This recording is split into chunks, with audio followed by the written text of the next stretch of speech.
ఏపీలో అమలవుతున్న ఉచిత ఇసుక పాలసీని మరింత సులభతరం చేసే కీలక నిర్ణయాలను సీఎం చంద్రబాబు తీసుకున్నారు. బుధవారం సమీక్ష నిర్వహించి కీలక ఆదేశాలు జారీ చేశారు. ఆంధ్రప్రదేశ్లో ఇసుకను ఉచితంగా అందిస్తున్న ప్రభుత్వం దాన్ని మరింత పారదర్శకంగా ఇంటికి చేర్చేందుకు మరో విధానం అందుబాటులోకి తీసుకొచ్చింది. బుధవారం గనుల శాఖ ఉన్నతాధికారులతో సమీక్ష నిర్వహించిన సీఎం చంద్రబాబు ఇందులో ఉన్న లోటుపాటు, ఇతర సమస్యలు అడిగి తెలుసుకున్నారు.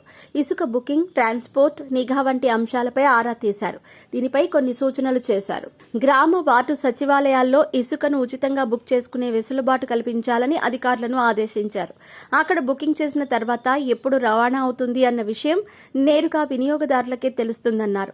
మధ్యవర్తుల ప్రమేయం లేకుండానే ఇంటికి ఇసుక చేరుతుందన్నారు. ఇలా ఇసుకను ఆన్లైన్లో బుకింగ్ చేయటం వల్ల బుకింగ్ సులభతరం అవుతుందని, రీచ్ల వద్ద రద్దీ కూడా ఉండబోదని అన్నారు. ప్రజలకు ఖర్చులు కూడా తగ్గే అవకాశం ఉందని తెలిపారు. ఇసుక రవాణా చేసే వాహనాలకు ఎంపానల్మెంట్ ఇవ్వనున్నట్టు చెప్పారు. అప్పుడు ప్రభుత్వం గుర్తించిన వెహికల్స్ మాత్రమే ఇసుక రవాణాకు అనుమతి ఇస్తామని పేర్కొన్నారు. ఇక్కడ వినియోగదారుల వద్ద సొంత వెహికల్ ఉంటే కూడా ఇసుక తీసుకెళ్లవచ్చని అన్నారు. ఇలా రవాణా చేసే సమయంలో జరిగే అక్రమాలు అరికట్టేందుకు ఎప్పటికప్పుడు థర్డ్ పార్టీ ఎంక్వైరీ జరగాలని చంద్రబాబు సూచించారు. ఇలా చేస్తే పారదర్శకత వస్తుందని, నిజమైన వినియోగదారులకే ఇసుక చేరుతుందని అన్నారు. రవాణా రేట్లు కూడా అందుబాటులో ఉంటాయన్నారు.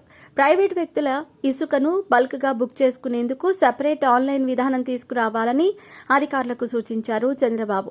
ఇలా బల్క్ గా ఇసుక తీసుకెళ్లే వాళ్లు జీఎస్టీ, ప్రాజెక్టు వివరాలు, సైట్ వివరాలు అన్ని ఆన్లైన్లో పొందుపరచాల్సి ఉంటుందన్నారు. అలాంటి ప్రాజెక్టులను అధికారులు సందర్శించి వివరాలు నమోదు చేస్తారు. దీనికి అయ్యే ఖర్చంతా ఆ సంస్థలే భరించాల్సి ఉంటుంది. ఉచితంగా ఇసుక రవాణా చేసే వాహనాలకు బ్యానర్లు పెట్టాలని, వాటికి ఆన్లైన్ ట్రాకర్ కూడా అమర్చాలని అన్నారు.